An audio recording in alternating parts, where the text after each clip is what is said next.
12 is Better Than 6 is an isometric, one-shot kill type of action shooter, so it's definitely a game outside my usual play. It had some interesting aspects to the game, but it was also held back by some flaws. I'll break down my pros and cons to the game with some discussion and whether it's worth your purchase, where to get and how, and its history of pricing through sales. I've put chapters for your convenience, so feel free to skip to whatever categories interest you the most. You play an amnesiac Mexican who wakes up in a slave labor mine and is forced to do manual labor until you decide to break out in a manner most violent. The story is you forging a path of death back and forth across Texas and Mexico as you try to learn about who you are and why you ended up where you woke up.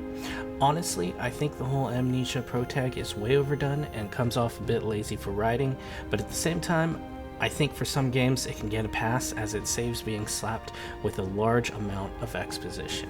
This game gets a pass as it felt more built for getting to the gameplay quickly than focusing on story.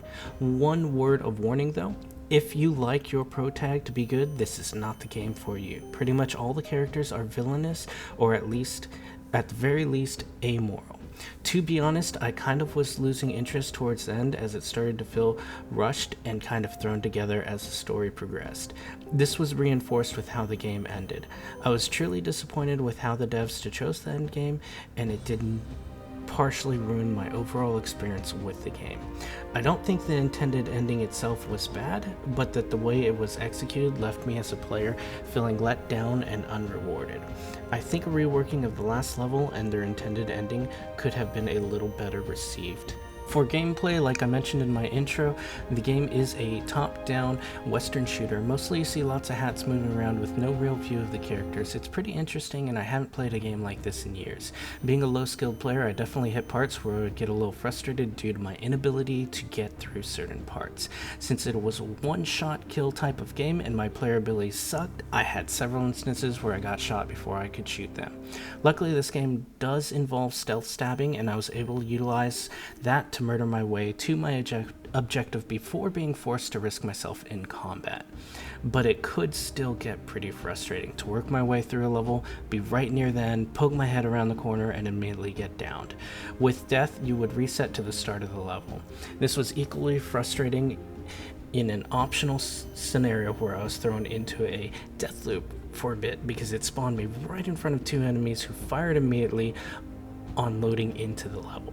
Some things I did like about the gameplay was that there was a decent selection of weapons, a 6-shooter, a rifle, shotgun, bow and arrow. You could hold one of these at a time, but you did always have your secondary knife as well for your stealth kills. There were a few miscellaneous weapons like a shovel or pickaxe, but they weren't really utilized that much. You also got thrown weapons like dynamite. One thing that did bother me out of the guns was the way ammo was handled. You couldn't just pick up ammo from other guns from your victims. It took me a while to figure out how to get more. I used to just switch guns when one got low, but after a while I realized I could pull the ammo out of my current gun, then grab the gun from the person that I just killed, and then add my ammo to that gun. So it got a bit tedious unloading gun, swap gun, load gun. This felt like a poor mechanic for a game that was built off the speed of the combat. Another gameplay idea they implemented that was both interesting to me but also annoying at times was the need to cock your gun between shots. Hold right click to ready, left click to fire, let go right, then tap right to cock the hammer, then left click to fire. Also, you loaded your guns one bullet at a time. I like these two mechanics for playing into some period guns, but at the same time it could be really frustrating in a hectic fight when you misclicked your order and ate a bullet while trying to get your gun to fire. I do feel the fighting shooting levels got kind of repetitive fairly quickly as there was not much variation in the enemies. They had some that would hunker down with cover, seek you out, unload their weapons, being vulnerable during reload, or the enemy would just hold their shots until they had line of sight on you. I think the game could have benefited from having one or two boss type enemies through the story, especially at the end. In the end though, since the game was fairly short, it didn't have enough time to become so repetitive that it felt detrimentally tedious. As for the length of the game, it was extremely short, which I used to hate, but these days I kind of like at times as long as I had fun and feel like I got value out of the game. In this case, I do feel like the length of the game matched all aspects. Any shorter and I would have felt cheated, but any longer and I think the flaws of the game would have really started to harm player experience. In the end, as a low skill player, I was able to beat it in about 6.5 hours. The art style of the game was pretty interesting. It is black and white with the exception of red for blood.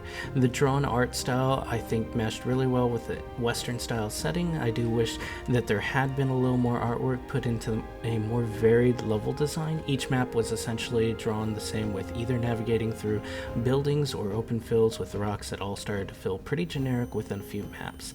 Luckily this game, as I mentioned before, is extremely short, so it didn't end up hurting the game through excessive overuse. Not a lot to say about the music. It wasn't bad or out of place. I think they did fine with it and it fit the game. There was no need to go all out, as they just needed music to fit the tone for the different parts of the game while being enjoyable, and they succeeded at that. So no accolades, but it's not some angry toddler banging away at a synthesizer. If you are someone who cares about achievements and Steam cards, then you might consider this game. The game does have Steam cards if that's your thing. The achievements themselves are fairly easy and straightforward. In my semi-quick playthrough, I was able to get 40 of the 46 available with no real effort to hunt them. I checked them after completion and saw the remaining 6 achievements were not some kind of trick challenge where you had to have high skill or luck into. If I had looked at the achievements prior to playing, I could have easily acquired them all with minimal additional time, say 30 minutes to an hour extra. So it's not on par with those 30-minute games where you pretty much get handed them, but worth it in my opinion if you'd also enjoy playing the game at the same time. One thing I liked about the game is that it did not have anything predatory like frivolous DLC or microtransactions. There are 2 DLC, one for the soundtrack and the other for an additional story. 12 is better than 6, The Apostles. I did not play it, but from the reviews it was a bit of a mixed bag. Some enjoyed it while others felt that it was a letdown from the main story. While not exactly appealing, it didn't feel like a scammy cash grab from what I read, so I'd say if you really love the main story, it might be worth a shot. So to recap, the story was mid with generic Amnesia protag and crap ending. Gameplay was where it shone with some flaws, some of which fit the setting but hurt the experience at the same time. Art style choice was great, if a bit repetitive. Music was decent, but nothing to write home about. The length of the game was perfect for what the game is. It's got cards and easy achievements, no predatory DLC or microtransactions. I do think that you have to be the type to enjoy the journey more than the payoff at the end of the game for this one. Overall, I'd rate the game at about a 6 out of 10, slightly above average, where there are better games out there, but it's not a bad game to play between your big games, especially when you consider pricing. At full retail price, the game is $9.99, but I honestly don't think it's worth that. Given the length and the age of the game and some of the flaws that hold it back, I'd price this game at closer to $5. Luckily for you, the devs and publishers seem to be on top of it with regular sales drives that drop it even further than that. For example, at the time of this video being created, it looks like Steam has a sales drive for it right now for 99 cents until January 19th. The lowest that it's ever been at the time of this was in July of 2024 by Fanatical for 57 cents. Since it's been 2 years, I'd probably say 99 cents would be a good buy if the game is interesting to you. The pricing and history I'm giving you is based off authorized key sellers or main stores. I plan to keep my channel above board and have zero plans of ever recommending the gray market or any sites that acquire keys off the gray market. If you plan to go that route, you'll need to do your own research into pricing. 2026 is going to probably be an interesting year for me. I was hoping to build myself a really good computer in the first quarter of this year, as I've been running on an extremely old potato for a while. Unfortunately, PC parts market does not look good for the foreseeable future, so my plan is to play a lot of older games on my backlog that I receive from bundles or at steep discounts. I plan to make fun videos on said games, do reviews, point sales of the games I find interesting, or just create videos based on things happening in the game or related tech industries. I am going to try and release regularly this year, and if possible monetize, and hopefully reach a point where any little bit of income from YouTube can go towards computer and or games. I'll still occasionally play newer games if I can get it to run either through luck or the devs aren't Randy Pitchford and actually care about optimization for gamers who can't get on the best hardware every single year.